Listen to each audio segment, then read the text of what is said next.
Commander Velthara stood on the bridge of her ship, watching the peaceful Nexus system through the large viewing screen. 7 different alien races lived and worked together here. Trading ships moved slowly between planets and space stations. Everything was calm and quiet, just like it had been for the past 50 years. The Veltari Defense Fleet protected this system. Velthara had been commander for 20 years. She had never seen a real battle. Pirates sometimes caused trouble, but they ran away when they saw her ships.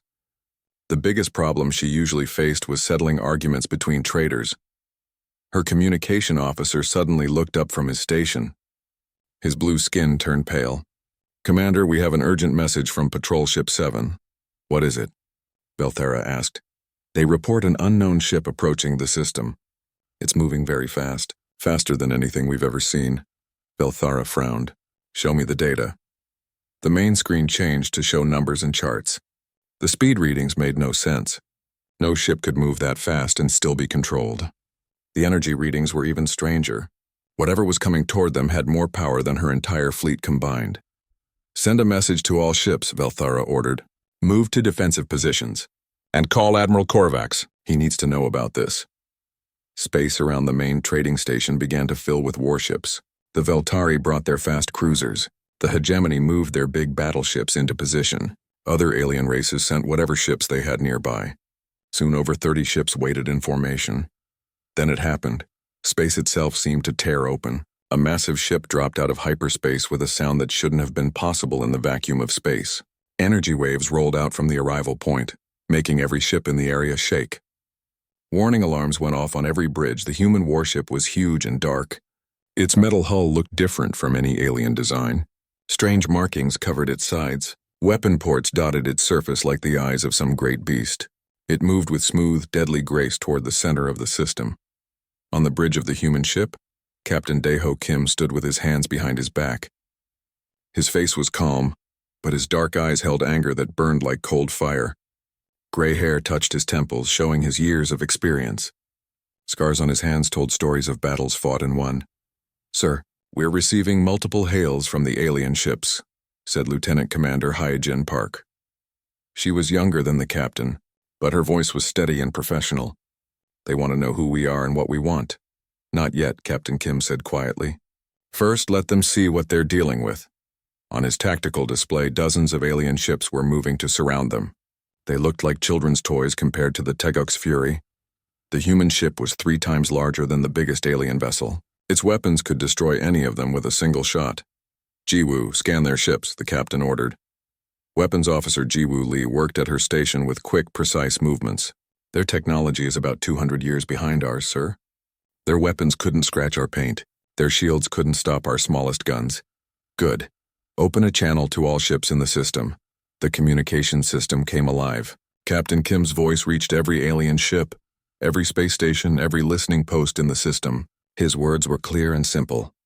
"We are the crew of the human warship Teguk's Fury. We seek the Krillian war criminals who destroyed Colony Hanbit. Stand aside." Silence filled space for several long seconds. Then the alien communication channels exploded with confused chatter.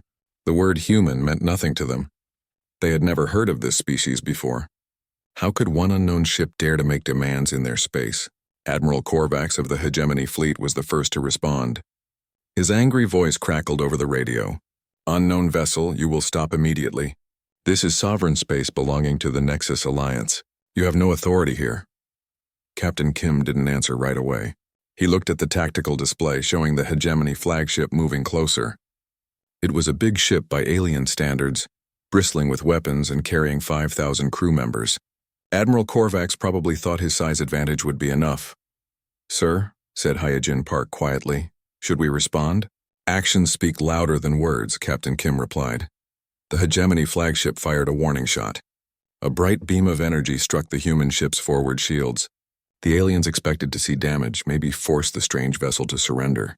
Instead, the energy beam simply disappeared into the shields without even causing them to flicker. Captain Kim turned to Jiwoo Lee. He didn't need to speak. She understood. "Target locked on the Hegemony flagship," Jiwoo reported. "Firing precision pulse." A thin beam of white light shot out from the Teguk's Fury. It lasted less than a second. When it ended, The hegemony flagship was dead in space. All of its weapons were destroyed. Its engines were silent. Its shields were gone. But the hull was intact and life support still worked. Every crew member was alive and unharmed. The message was clear. The humans could have destroyed the ship and everyone on it. Instead, they chose to disable it without killing anyone. This was not just superior technology. This was superior control. Admiral Korvac stared at his dead control panels in shock.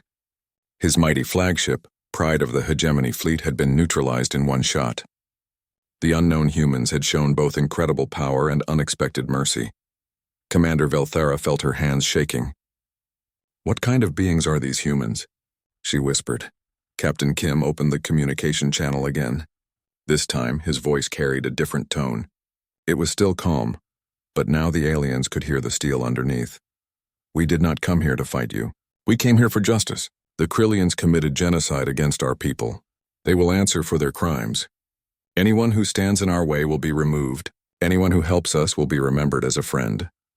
The human ship began moving deeper into the system. It passed through the alien fleet formation like a shark swimming through a school of fish. None of the alien ships dared to fire. They had seen what happened to the hegemony flagship. On the Tagux Fury, Captain Kim watched the aliens scramble to reposition their ships.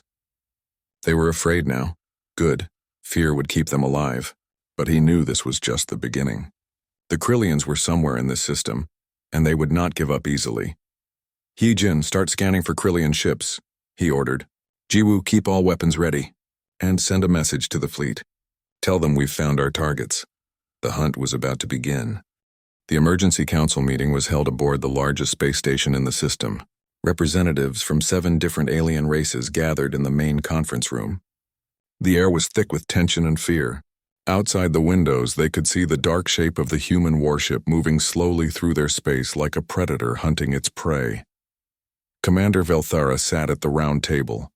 Her blue hands folded in front of her. She had commanded fleets for 20 years, but she had never faced anything like this. The human ship had disabled their most powerful vessel with a single shot. Yet somehow she felt that the humans were not their real enemy.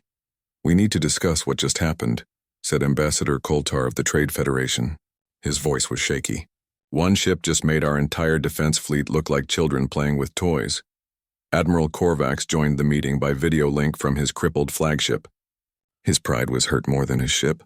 "These humans are clearly a threat to galactic peace. We should contact all nearby fleets and destroy them before they can cause more damage." "Wait," said Velthara. "They said they were looking for Krillian war criminals. They didn't threaten us until we fired first. Maybe we should find out what really happened." At the far end of the table, War Primarch Theclon of the Krillian Empire leaned back in his chair. He was larger than the other aliens, with gray skin and sharp teeth. His red eyes showed no concern about the human accusations. "The Krillians have been expanding their territory for centuries," Theclon said with a cold smile. "We encounter primitive species all the time. Sometimes they resist. Sometimes they fight back. We do what is necessary to maintain order." "What do you mean by what is necessary?" Velthara asked. "We are a superior race," Theclon replied. "When we find worlds with valuable resources, we take them. If the local species can be useful as workers, we keep them alive. If they cannot be useful, we remove them. It is simple economics." The other representatives looked uncomfortable. They all knew the Krillians were aggressive, but this was the first time one of their leaders had spoken so openly about genocide. "So you have killed entire species before?" Ambassador Koltar asked quietly. "Many times," Theclon said proudly. "Just last year, we found a system with 3 inhabited planets. The local species called themselves humans.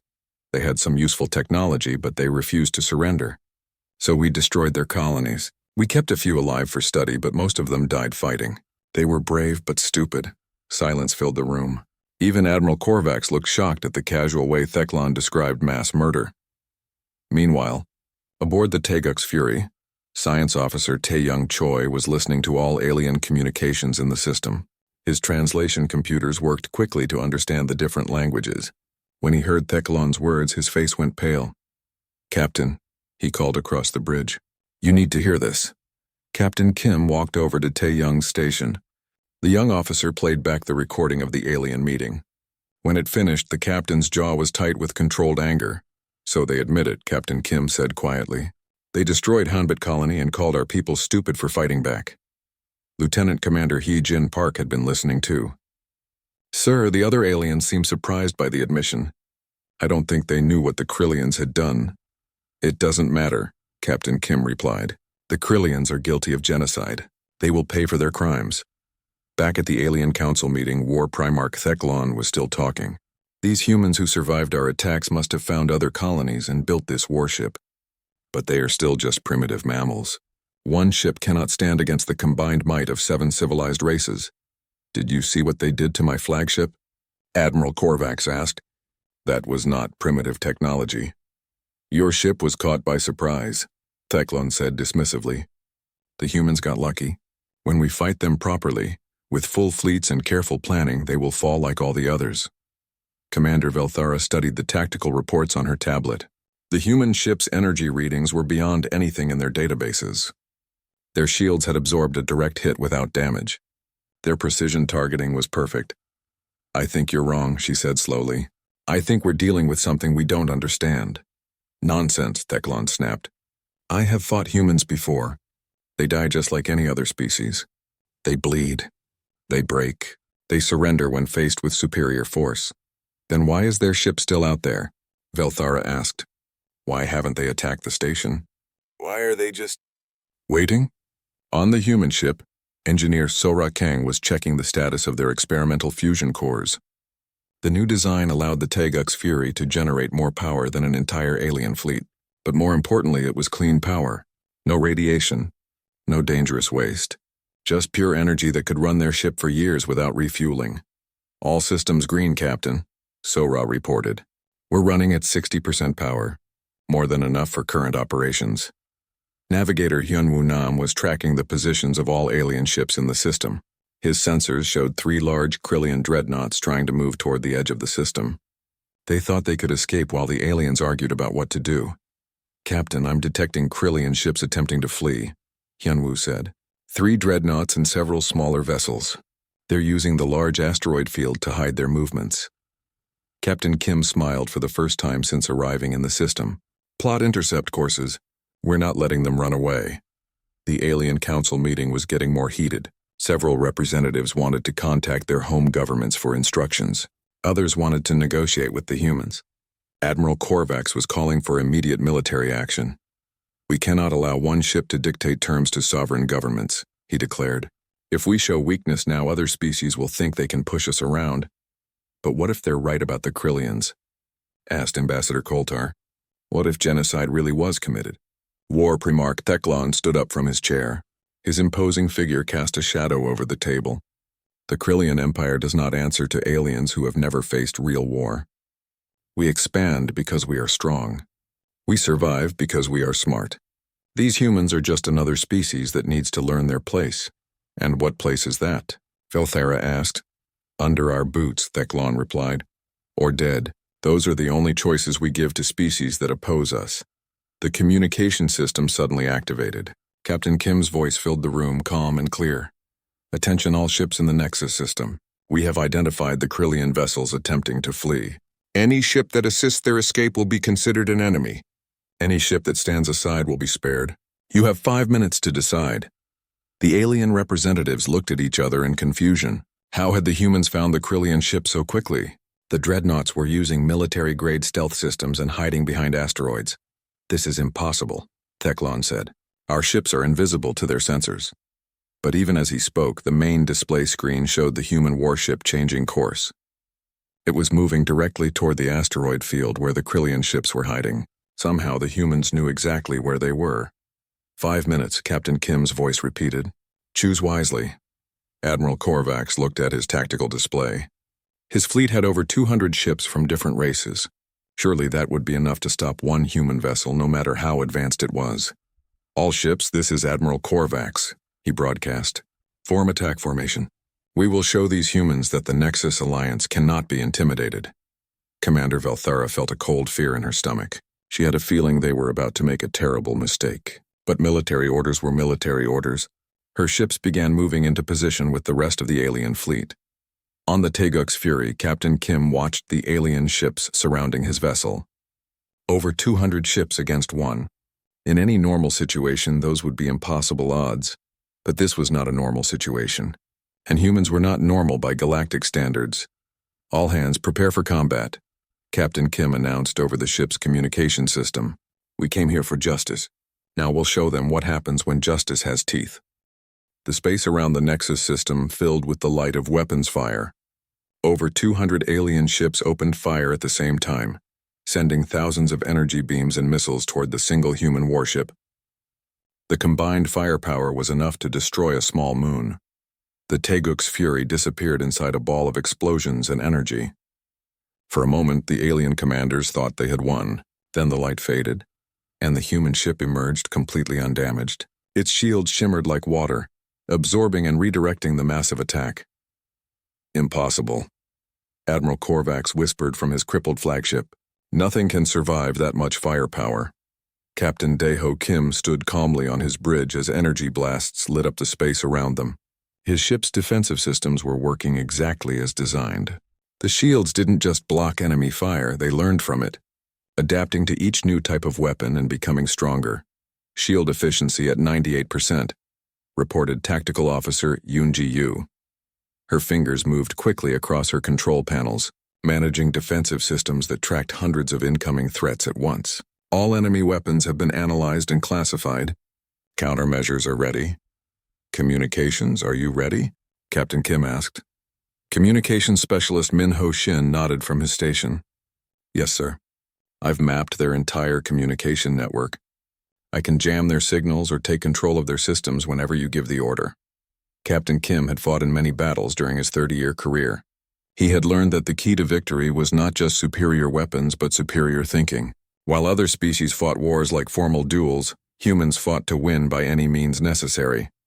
Begin electronic warfare operations, he ordered. Min Ho's fingers danced across his keyboard. Suddenly, half the alien fleet lost communication with each other. Their targeting systems began giving false readings. Ships that had been working together for years suddenly couldn't coordinate their attacks. The Taeguk's fury began to move, but it didn't fly like other spaceships. It moved like a living creature, using gravity fields and momentum in ways that confused the alien commanders. The ship seemed to dance between asteroids, using the space rocks as shields and weapons. How are they moving like that? Commander Velthara asked her navigation officer. Our ships can't make those kinds of turns. I don't know, Commander, the officer replied. Their ship should be torn apart by those acceleration forces. But somehow they're holding together. On the human ship, Medical Officer Bo Young Kim monitored the crew's condition as the ship performed impossible maneuvers. The advanced inertial dampeners and artificial gravity systems kept the human crew safe, even when the ship pulled turns that would kill most alien species. All crew members showing normal vital signs, Bo Young reported. No injuries from high-G maneuvers. The difference was evolution.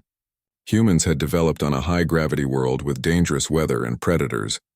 Their bodies could handle stress that would destroy other species. Combined with advanced technology, this made them nearly unstoppable in combat. A group of fast alien fighters tried to surround the human ship. They used swarming tactics that had worked against other enemies. But the Taeguk's fury was ready for them. Jiwoo, show them what our point defense system can do, Captain Kim ordered.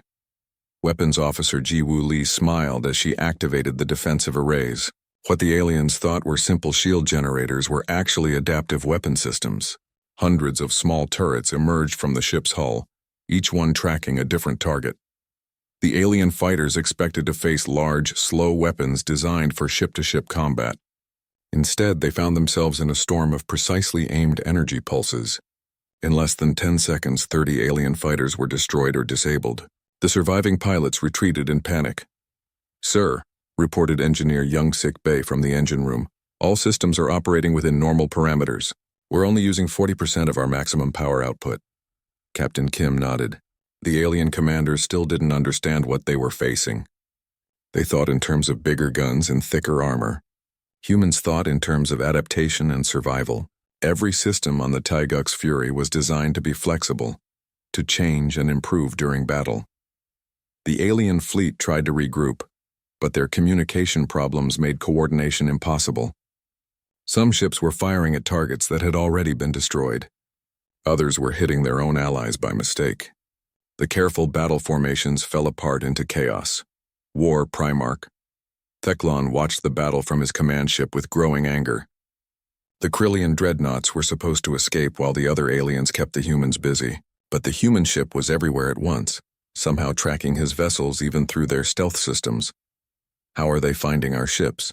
he demanded from his sensor officer. "Unknown, War Primarch," the officer replied nervously. "Our stealth systems are working perfectly, but they seem to know exactly where we are." What Theclon didn't know was that humans had been hunting each other for thousands of years. They had developed senses and instincts that most species had lost long ago. Combined with advanced sensors, the human crew could track ships that other aliens couldn't even detect. Security Chief Donghyun Jang was preparing his Marines for possible boarding actions. The human soldiers wore armor that was lighter and more flexible than anything the aliens used, but it was also much stronger.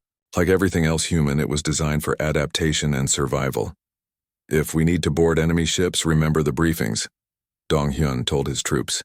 "Most alien species have never faced close combat. Use that advantage. Move fast, hit hard, and protect civilians." The battle continued to rage across the system. The alien fleet had started with over 200 ships. Now fewer than half were still fighting. The others had been disabled or had retreated. But the human ship showed no signs of damage or fatigue. "Their ship is like nothing we've ever seen," Commander Velthara said to her crew. "It's not just the weapons or the shields. It's the way they think. They're always one step ahead of us." On the Taeguk's Fury, navigator Hyun-Woo Nam was tracking the movements of the 3 Krillian dreadnoughts. They were trying to use the confusion of battle to escape to hyperspace.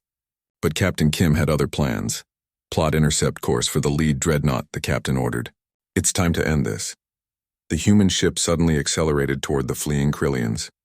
It moved faster than any of the alien vessels could match, cutting through space like an arrow aimed at its target. The remaining alien fleet tried to follow, but they were too slow and too disorganized. Combat engineer Gina Rowe was monitoring the ship's weapon systems. Every gun, every missile, every defensive array was working perfectly. But more than that, they were learning. Each shot was more accurate than the last. Each defensive move was more effective. "Captain, all weapon systems are at peak efficiency," Janae reported. "We're ready for anything they can throw at us." The lead Krillian dreadnought turned to face the approaching human ship. It was 3 times larger than the Taeguk's Fury, and carried enough firepower to destroy a small fleet. War Primarch Theclon was confident that his flagship could handle one enemy vessel, no matter how advanced. "All weapons, target the human ship," Theclon ordered. "Show them the true power of the Krillian Empire." The dreadnought fired everything it had. Massive energy cannons, swarms of missiles, particle beams that could cut through asteroids. The attack was devastating and would have destroyed any other ship in the galaxy. But the Taeguk's Fury was built by humans who had survived ice ages, plagues, wars, and 1,000 other disasters. The ship's designers had learned from every battle humanity had ever fought. They knew that survival meant being ready for anything. The human ship's shields absorbed the attack like a sponge soaking up water. Then something happened that shocked every alien observer. The shields began to glow brighter, converting the enemy's energy into power for the human ship's systems. "Shields at 110% efficiency," Yunji reported with amazement. "They're actually making us stronger." Captain Kim allowed himself a small smile. "Return fire, 1 shot. Make it count." Jiwoo Lee targeted the Krillian dreadnought's main weapon systems. She didn't aim to destroy the ship or kill the crew. She aimed to remove its ability to fight while keeping everyone alive. It was a shot that required perfect precision and incredible control. The human ship fired once. A single beam of pure energy reached across space and struck the massive Krillian vessel. When the light faded, the dreadnought was floating helplessly in space. All of its weapons were gone. Its engines were silent. But the hull was intact and life support was still working. The message was clear. The humans could have destroyed the ship and everyone on it. They chose not to kill when they could have chosen death. This was not just superior technology. This was superior civilization. War Primarch Theclon stared at his dead control panels in shock. His mighty flagship, pride of the Krillian fleet, had been defeated in a single shot. The humans had shown both incredible power and unexpected mercy, but he was not ready to surrender. He still had 2 more dreadnoughts and dozens of smaller ships. The war was not over yet. Captain Dae-ho Kim stared at the tactical display showing the positions of the remaining Krillian ships. 2 dreadnoughts were still trying to escape, along with several smaller vessels, but something else caught his attention. Energy readings from the nearby space station showed large numbers of life forms being held in cargo areas. Hee-jin, scan those stations more carefully, he ordered. Lieutenant Commander Hai-jin Park worked at her sensor station with quick, precise movements. After several minutes, her face turned pale. Captain, I'm detecting over 3,000 non-Krillian life forms aboard those stations. They appear to be prisoners or slaves. Hostages, Captain Kim said quietly. His jaw tightened with controlled anger. The Krillians were using innocent people as shields, threatening to kill them if the humans didn't back down. War Primarch, Theklan's voice crackled over the communication system. Human ship, you will withdraw from this system immediately. If you do not leave within 1 hour, we will execute all prisoners on our stations. Their blood will be on your hands. The bridge of the Taeguk's Fury fell silent. Every crew member knew what this meant. They had come here for justice, but now they faced an impossible choice. Attack the Krillians and innocent people would die. Retreat and the war criminals would escape to kill again. Options? Captain Kim asked his senior officers. We could try to disable the stations without harming the prisoners, suggested Ji-woo Lee. But if we miss even slightly, hundreds of innocent people could be killed.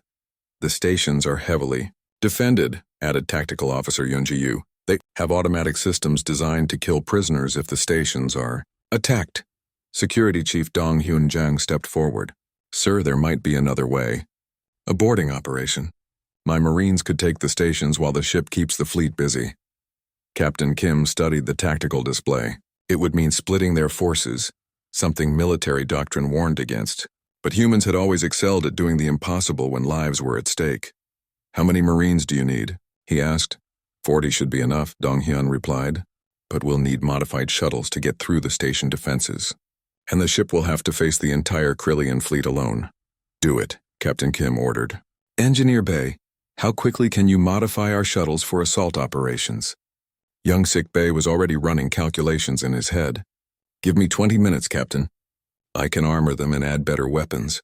They won't be pretty, but they'll get the job done. While the engineering teams worked on the shuttles, Medical Officer Soo-jin Lee prepared field surgical kits for the rescue operation. She knew that many of the prisoners would be injured or sick after months of captivity. I'm loading the medical shuttles with everything we might need, she reported. Trauma kits, disease treatments, even food and water. We don't know what condition these people will be in. The human crew worked with the efficiency that came from years of training and trust. Every person knew their job and did it without question. This was what made human ships so dangerous, not just their technology, but their ability to work together under pressure. War Primarch Theklan watched from his damaged flagship as the human ship began to move toward his remaining dreadnoughts. He smiled coldly. The humans were making a mistake. They thought they could fight an entire fleet while also protecting civilians. It was an impossible task. All ships target the human vessel, he ordered. When they get close to the stations, we'll have them trapped. They can't use their heavy weapons without risking the prisoners. But Captain Kim had no intention of using heavy weapons near the stations. Instead, he was going to show the galaxy what humans did best: adapt and overcome impossible odds. Launch assault shuttles, he ordered. 6 small craft shot out from the Taeguk's Fury's launch bays. They looked different from normal shuttles. Young Sik's team had covered them with extra armor and added weapons systems. They moved fast and low, using asteroids and debris for cover. Combat engineer Jin-A Ro led the assault team aboard the first shuttle. She had trained for operations like this her entire military career. Close combat in confined spaces, where speed and skill mattered more than big weapons. Remember the briefing, she told her Marines over the radio. Most aliens have never fought hand-to-hand combat. They rely on long-range weapons and shields. Get close and they'll panic. The shuttles approached the first space station from multiple directions. The Krillian defenders opened fire with automated defense systems, but the small human craft were too fast and maneuverable. They slipped through the defensive fire like ghosts. Meanwhile, the Taeguk's Fury faced the full attention of the remaining Krillian fleet. 2 massive dreadnoughts and dozens of smaller ships surrounded the human vessel. They poured everything they had into destroying the single enemy ship. But Captain Kim had been expecting this. The human ship's shields absorbed the attack, growing stronger with each hit. The adaptive systems learned from every weapon fired at them, becoming more resistant to damage. Shields holding at 115%, reported Yunji. The enemy fire is actually improving our defensive efficiency. Good, Captain Kim said. Keep them focused on us. Don't let them realize what's happening at the stations. The first assault shuttle reached the space station's docking bay. Jine's Marines blasted through the airlock and poured into the station's corridors. The Krillian guards were not ready for this kind of attack. Humans had spent thousands of years perfecting close combat. They knew how to fight in narrow spaces, how to use surprise and speed to overcome larger opponents. The Krillian soldiers had energy weapons and body armor, but they had never faced enemies who fought like demons. Contact front, shouted Marine Corporal Kyung Ho-Oh as he led his squad around a corner. 3 Krillian guards were waiting with weapons raised, but the humans moved like lightning, closing the distance before the aliens could fire. The fight was over in seconds. The Krillians were trained for formal battles with shields and energy weapons.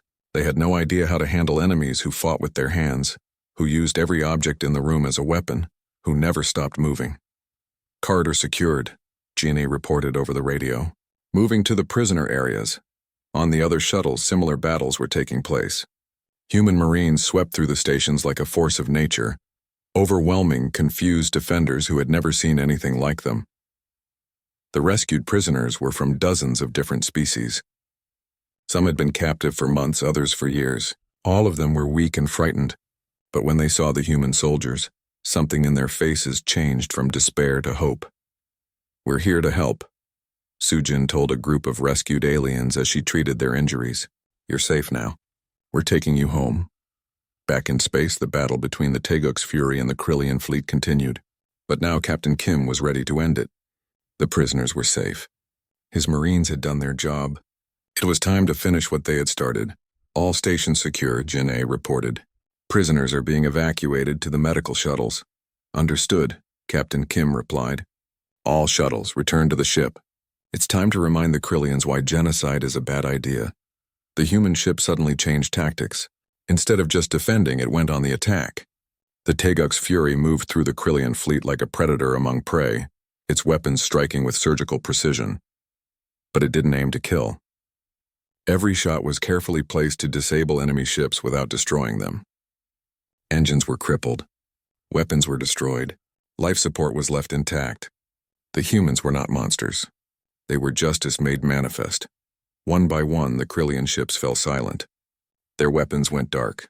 Their engines stopped, but their crews lived, floating helplessly in space while human rescue shuttles moved to provide emergency aid. War Primarch Theklan found himself alone on his crippled flagship, surrounded by the wreckage of his once proud fleet. The humans had defeated his entire force without killing a single Krillian soldier. It was humiliating and terrifying at the same time. "This is impossible," he whispered to himself. "No species is this powerful and this merciful at the same time." But he was wrong. Humans were exactly that powerful and that merciful. They had learned through thousands of years of war that true strength came not from the ability to destroy, but from the wisdom to know when destruction was necessary and when it was not. Captain Kim opened a communication channel to all ships in the system. His voice was calm, but every alien who heard it understood that they were listening to something beyond their experience. "The Krillian war criminals are now in custody.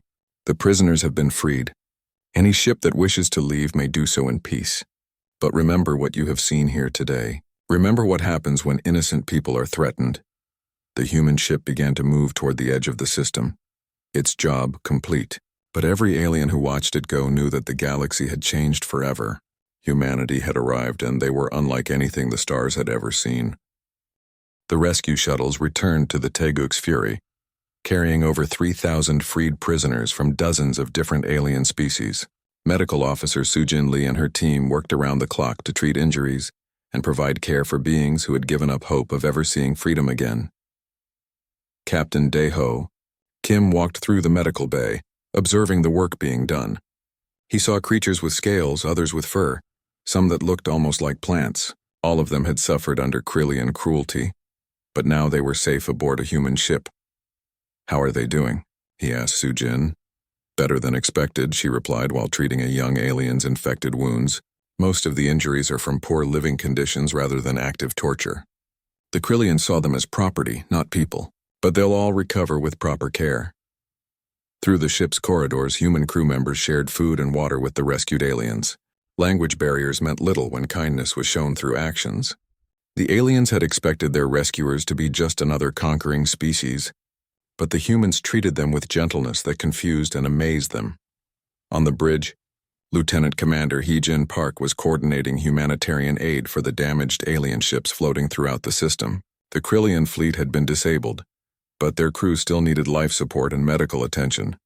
"Sir, we're receiving requests for assistance from 17 different vessels," she reported. "Their life support systems are failing and several ships have injured crew members. Send repair teams and medical supplies to all of them," Captain Kim ordered. "The war is over. Now we help everyone who needs it." This decision shocked the alien commanders who were listening to human communications. In their experience, winners took everything and losers got nothing. The idea of helping defeated enemies was completely foreign to them. War Primarch Theklan sat in his damaged command center, watching human engineers work to repair his ship's life support systems.